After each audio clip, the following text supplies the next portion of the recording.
The Quran tells us the color of the first man. First man is called Adam.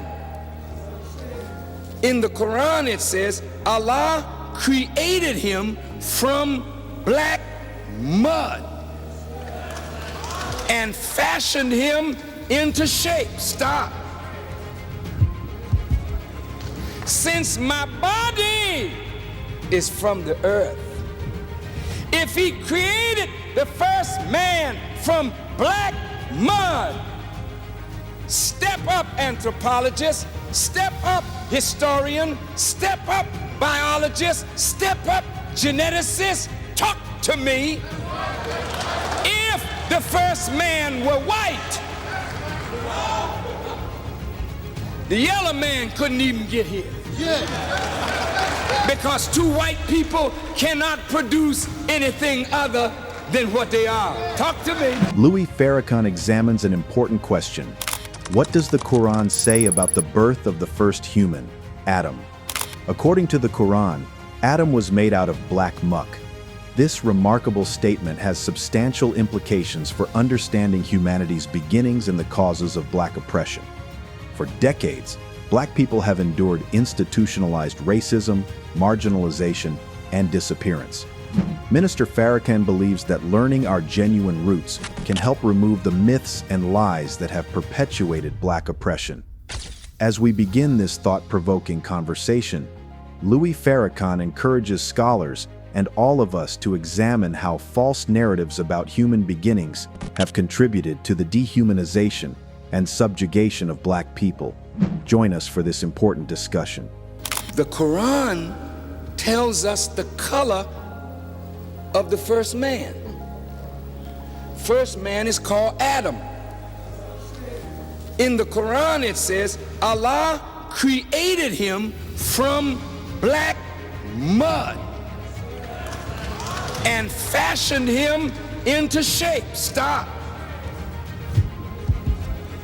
Since my body is from the earth, if he created the first man from black mud, step up anthropologist, step up historian, step up biologist, step up geneticist, talk to me.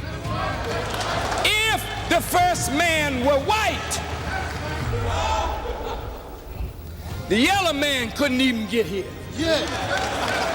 Because two white people cannot produce anything other than what they are. Talk to me. I'm not teaching black supremacy. I'm just teaching actual facts. White people, listen to me good now. You can't produce us. It's a mathematical, genetic impossibility. So if you were the first, we couldn't have got here. The black man has in himself the whole range of color, because black is not a color. It is the essence from which all color comes. God created you from himself. That means every one of you is a God and has God's divine nature in you. As David the psalmist says, ye are all God's children of the Most High God. Now let's get the Bible and Quran to back this up. In the Bible, the apostle says, how can you love God whom you have never seen and hate your brother whom you see every day? Let's stop a minute. Let's look deeper. What do you mean? How can you love God whom you've never seen and then hate your brother? Wait. Then there's something in your brother that is of God. So when you hurt your brother, you're hurting your father. I'm a father, brothers. I got 9 children, 23 grandchildren, 1 great-grandchild. And if I ever see my children fighting, it gives me such pain.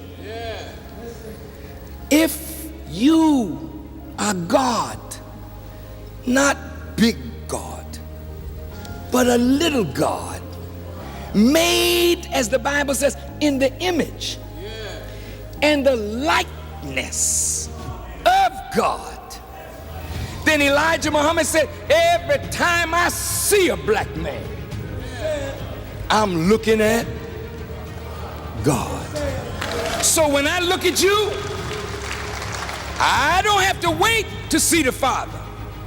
I see the Father in you. So when I see you, I got a duty by you, brother.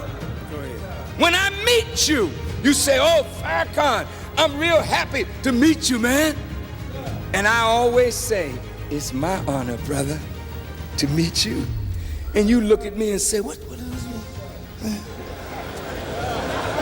How he honored to meet me? Because when I meet you, I'm meeting a person that has never been on the earth before, and there will never be one quite like you ever, ever again. When I see you, I have to treat you like I would honor God. I have to respect each human being. I have to respect you, brother. Even though you don't know who you are, I know. And because I know, my duty is to honor and respect you.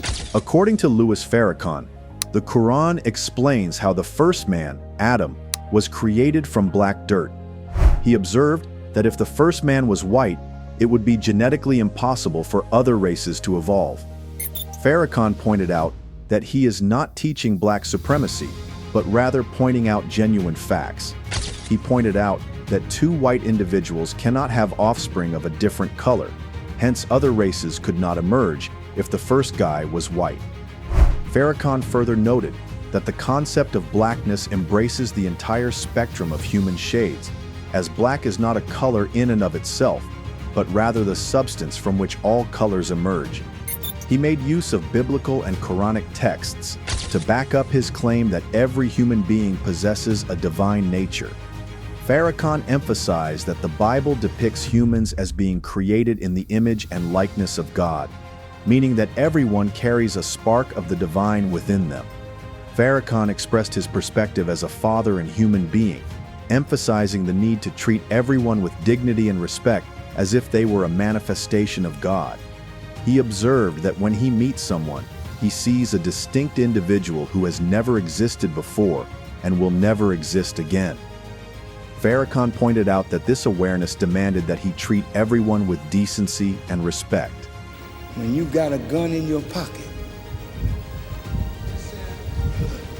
and you go on and shoot a black man, that's like shooting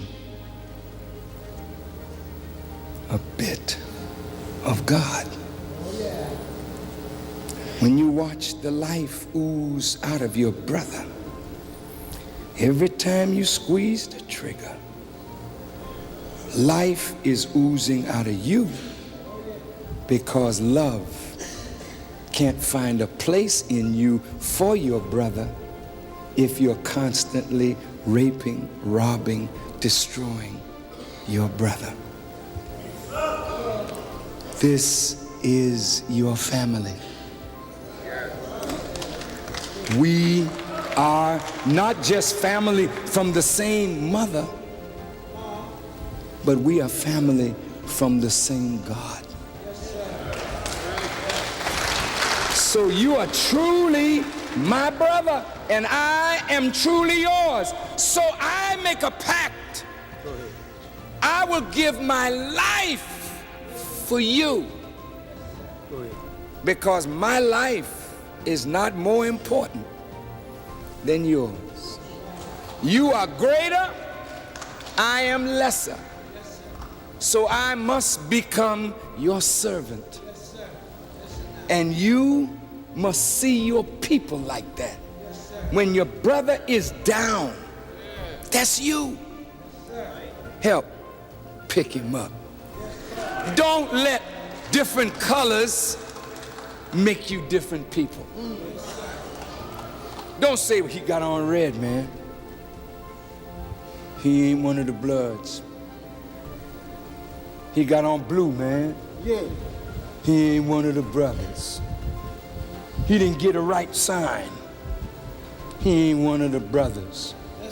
When you look in his face and you see the mark of the beast, that's your brother who has been destroyed like you, and you must never, ever again hurt your brother.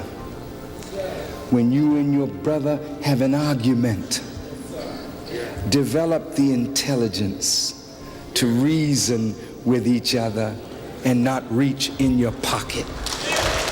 This is why the Honorable Elijah Muhammad told us, throw away all guns.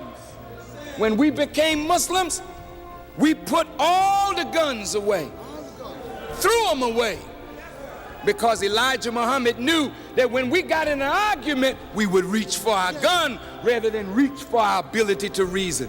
He forbade us to raise our hand to each other. I remember in the FOI, the fruit men's class, I saw a brother and and the captain saw me doing it. He said, brother. I said, yes, sir. He said, do you think you can whip us all? I said, no, sir. He said, well, the next time you raise your hand to your brother, you'll have to whip us all. And from that day, I never raised my hand to my brother. Never. Not just my brother as a Muslim, this is my brother Christian. I won't ever raise my hand to him. He is safe from my tongue, from my hands. His wife is safe because I know that his wife is sacred to him. She's sacred to me. Therefore, instead of violating his house, I will protect his house. His daughter is sacred to me. And when we become like that, love comes in.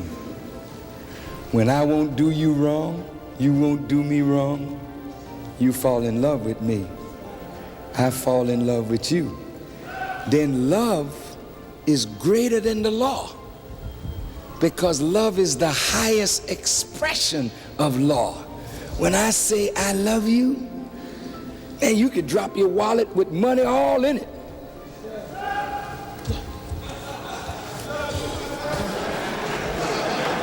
That's not a brother. I say, hey, brother. You dropped your wallet here. You say, man, I ain't gonna do that.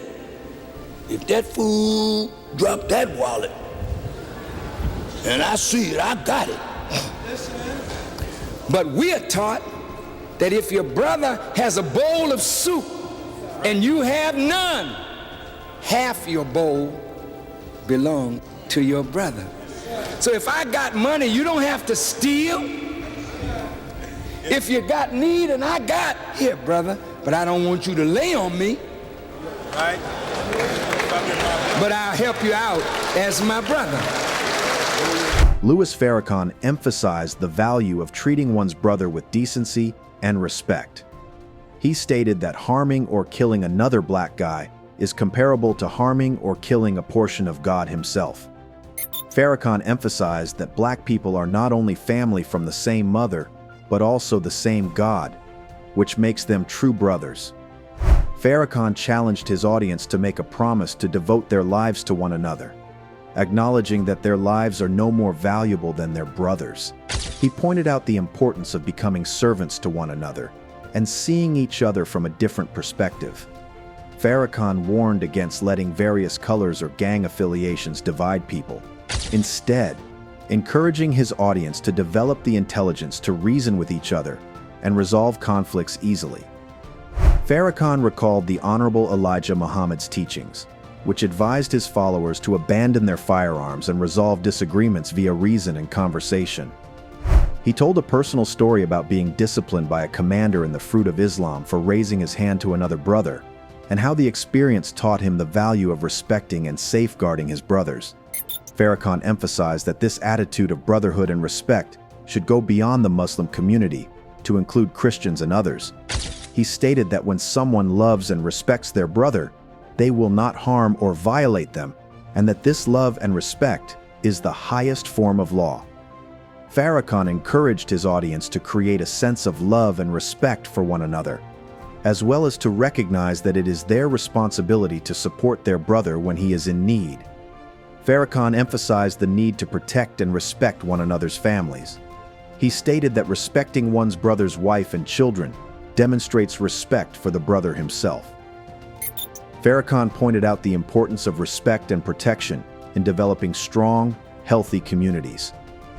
Farrakhan stated that by nurturing love, respect, and a sense of brotherhood, black people can overcome their differences and work together to create a better future.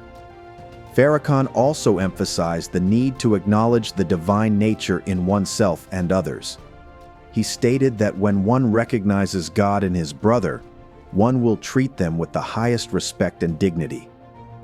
Farrakhan pushed his audience to adopt this viewpoint, understanding that every human being contains a spark of the divine inside them. He argued that creating a spirit of awe and respect allows black people to build better, more loving communities. Farrakhan also emphasized the value of self-sacrifice and prioritizing the needs of others over one's own. He observed that when someone is willing to offer their life for their brother, they are displaying the highest level of love and respect. Farrakhan urged his audience to adopt a feeling of selflessness, understanding that it is vital for building strong, healthy communities. How can we promote unity and respect within our communities? Please drop your thoughts in the comments below, share this video, and hit your thumbs on the like button. Thanks for watching. Don't forget to subscribe.